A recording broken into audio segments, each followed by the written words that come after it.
Di video kali ini saya akan membahas tentang cara untuk menghitung kebutuhan jumlah lembar atau jumlah keping uang pecahan 100.000, 50.000, 20.000 dan seterusnya dari nilai uang yang ada. Misalnya di sini karyawan satu gajinya adalah ini. Nah, maka akan dibutuhkan 25 lembar uang pecahan 100.000, lalu satu lembar uang pecahan 50.000, satu lembar uang pecahan 20.000 dan seterusnya. Sehingga di akhir kita bisa mengetahui jumlah total kebutuhan untuk uang pecahan 100.000 butuh berapa lembar, untuk 50.000 berapa lembar dan seterusnya gitu ya. Nah, oke, sekarang kita langsung saja untuk membahas langkah-langkahnya. Seperti biasa untuk bahan latihannya silakan teman-teman bisa download dulu pada deskripsi video. Oke, kita mulai dari sini.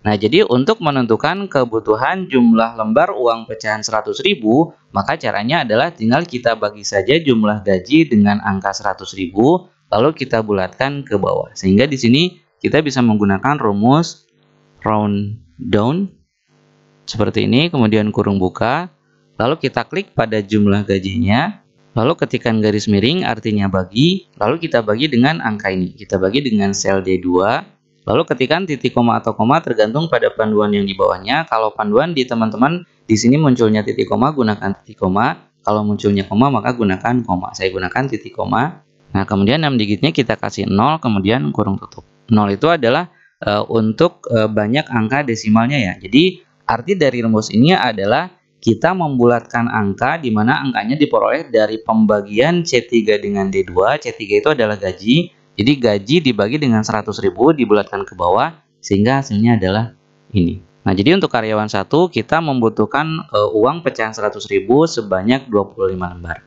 Nah, kemudian untuk ke bawahnya kalau kita langsung copy rumus seperti biasa, nah seperti ini, maka nanti hasilnya akan error. Kita lihat ini nilainya jadi seperti ini, nilainya seperti ini. Nah, penyebabnya adalah kita lihat dulu rumusnya. Ketika kita copy rumus ke sini, maka selnya mengarah ke C4 dibagi D3. Jadi gaji karyawan 2 dibagi dengan 25. Sehingga hasilnya kan akan banyak seperti itu ya.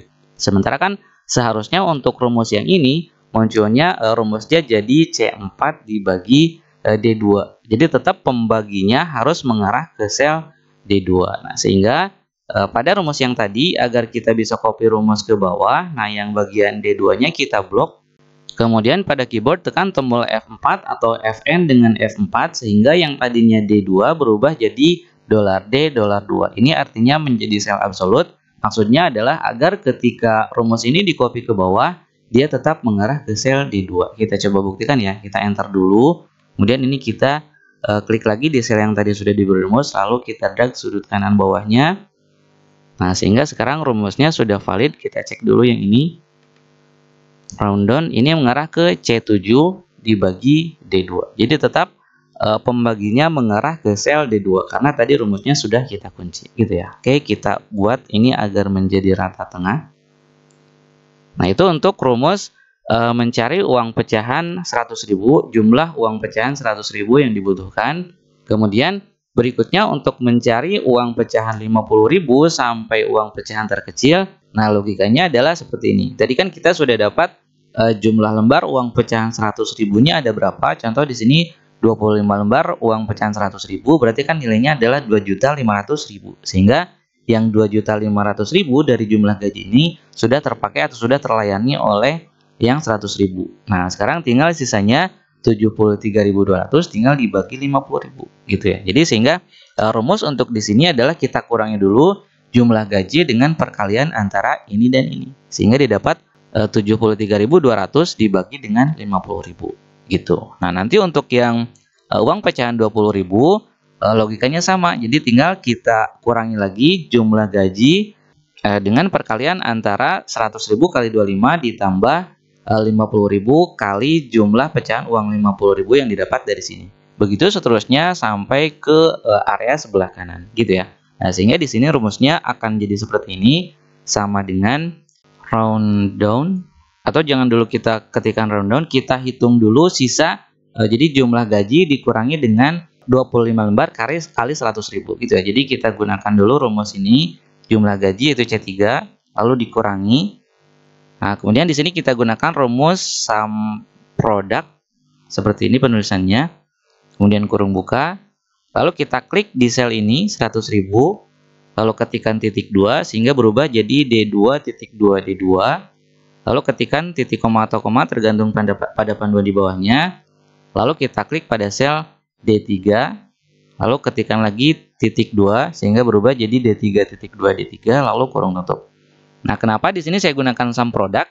Maksudnya adalah agar ketika nanti kita copy rumusnya ke sebelah kanan, nah ini kan D2 sampai D2 kali D3 sampai D3 itu artinya. Nah, kalau kita copy ke kanan nanti jadi seperti ini, D2 kali D3 ditambah E2 kali E3.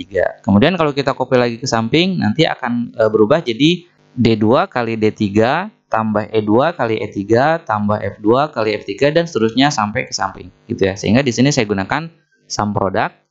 Kemudian ini kan kalau kita enter nilainya adalah 73.200. Ini adalah hasil pengurangan jumlah gaji dengan jumlah lembar uang pecahan 100.000 yang dibutuhkan.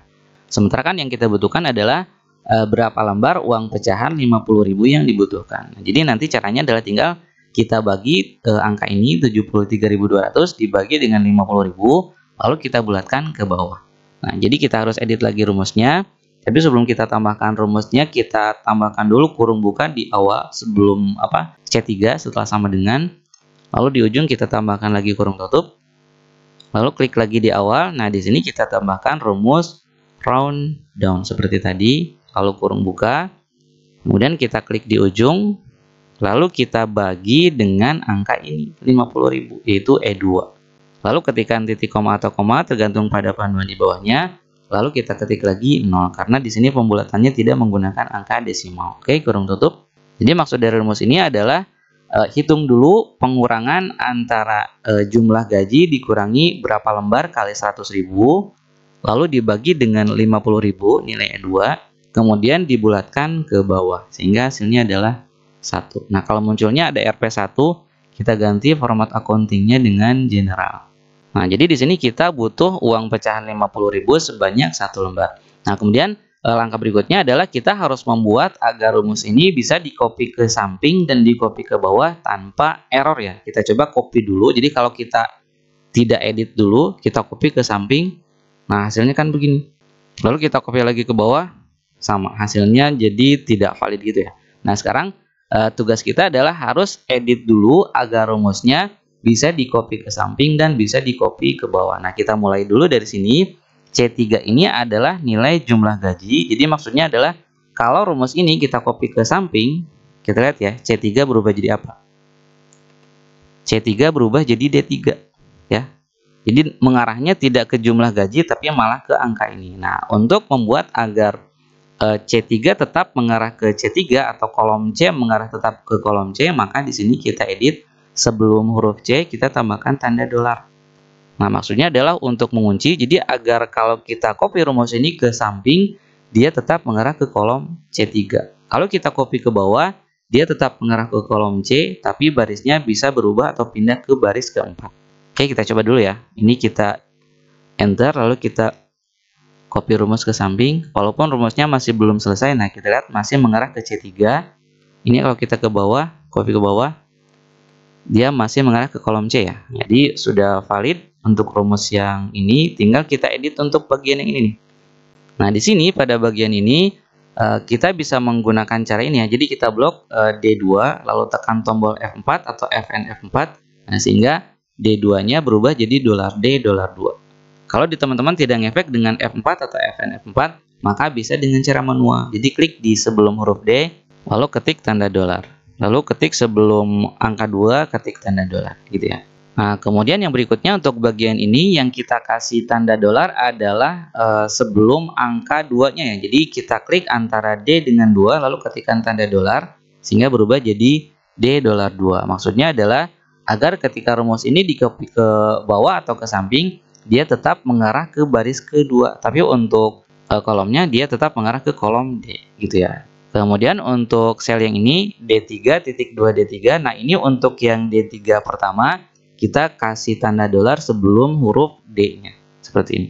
Jadi yang ini $D $2 absolut kolom dan baris. Kalau ini $D2 berarti absolut baris.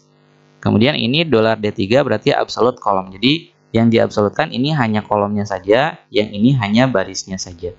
Kemudian yang terakhir E2. Nah, ini bagaimana caranya agar ketika di copy ke samping dia mengarah tetap ke baris kedua, tapi kolomnya bisa menyesuaikan. Jadi bisa berpindah ke kolom F, kolom G dan seterusnya. Nah, maka di sini kita tinggal beri tanda dolar pada sebelum barisnya ya. Jadi E$2.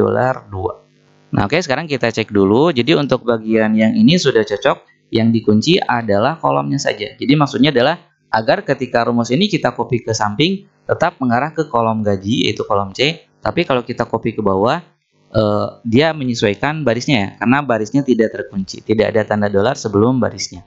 Jadi kalau di copy ke bawah, dia berubah jadi dolar C4, dolar C5 dan seterusnya. Tapi kalau di copy ke samping tetap dolar C3, dolar C3, dolar C3 sampai kolom manapun ke sebelah kanan dia akan tetap mengarah ke kolom C. Kemudian untuk bagian ini dolar D2, dolar D, dolar 2, titik 2, dolar D2 maksudnya adalah jadi kalau kita copy ke samping dia tetap mengarah ke D2, tapi untuk yang sampai batas sampai ujungnya, nah ini dia bisa berubah jadi E karena yang kolomnya tidak terkunci ya. Tapi yang dikunci adalah barisnya saja. Jadi maksudnya adalah agar kalau rumus ini di copy ke samping dia tetap mengarah ke D2 sampai E2, kemudian D2 sampai F2, D2 sampai G2 dan seterusnya. Di copy ke bawah pun dia akan tetap mengarah ke D2, kemudian sampai kolomnya terserah tergantung dari posisi pengkopian kolomnya, tapi barisnya tetap mengarah ke baris kedua gitu. Kemudian yang ini, jadi nanti kan perkalian antara ini dengan ini dengan ini. Kalau di copy ke bawah, perkaliannya antara ini dengan yang ini dengan yang ini dan seterusnya. Nah, jadi yang ini D3 yang dikunci adalah kolomnya saja. Jadi kolom ini, kolom D3 kalau di copy ke samping dia tetap mengarah ke kolom D3 sama dengan ini ya. Tapi kalau di copy ke bawah dia berubah jadi dolar D4, dolar D5 dan seterusnya. Tapi tetap dia mengarah ke kolom yang sama. Dan untuk yang ininya dia akan menyesuaikan dengan posisi di mana dia di copy. Jadi dia akan berubah kolom dan barisnya. Kemudian yang terakhir, untuk pembagian ini dia akan tetap mengarah ke baris 2 ya. Jadi kalau kita copy ke samping, dia menyesuaikan, misalnya di copy ke kolom H berarti dia membaginya dengan kolom G. Di copy sampai kolom K berarti dia membaginya sampai kolom J, tapi tetap mengarah ke baris 2. Gitu ya. Oke, kita coba enter. Dan sekarang kita buktikan, kita drag sudut kanan bawahnya ke samping. Nah, sesuai, lalu kita drag sudut kanan bawahnya ke bawah. Oke, tinggal kita beri rata tengah. Nah, sebagai validasi, kita tambahkan misalnya kolom validasi. Nah, di sini kita buat validasi. Jadi maksudnya adalah untuk memvalidasi apakah benar jumlah angka yang dihasilkan mencapai angka sesuai dengan jumlah gaji, gitu ya. Caranya adalah kita gunakan sum product saja, sama dengan sum product. Kita blok dari sini sampai sini, lalu tekan tombol F4 agar berubah jadi absolut, lalu titik koma, lalu kita blok dari sini sampai sini. Nah, ini tidak usah jadi absolut, lalu kurung tutup, lalu enter. Ini kita buat format accounting, kita coba copy ke bawah. Nah, kita lihat 2.573.200 cocok ya. Yang ini 3.263.500 dan seterusnya. Nah, ini untuk bagian-bagian yang ada angka pecahan kurang dari 100, kita lihat yang ini 116 dia dibulatkan jadi 100. Yang ini 10 dia dibulatkan jadi 0 gitu ya. Sehingga ini untuk memvalidasi apakah benar atau cocok hasil perhitungannya atau tidak gitu ya. Nah, oke. Kemudian tinggal yang terakhir kita buatkan jumlah di sini. Kita gabungkan misalnya di sini jumlah. Nah, ini kita tinggal hitung saja jumlahnya. Caranya tinggal blok dari sini sampai sini. Kemudian kita klik icon sigma. Nah, sehingga kita bisa dapat jumlah kebutuhan dari uang pecahan 100.000 ada 463 lembar, 50.000 7 lembar, 20.000 9 lembar dan seterusnya. Gitu ya. Ini misalnya bisa kita cetak tebal. Oke, saya kira cukup untuk pembahasan kali ini. Semoga bermanfaat dan selamat mencoba. Terima kasih.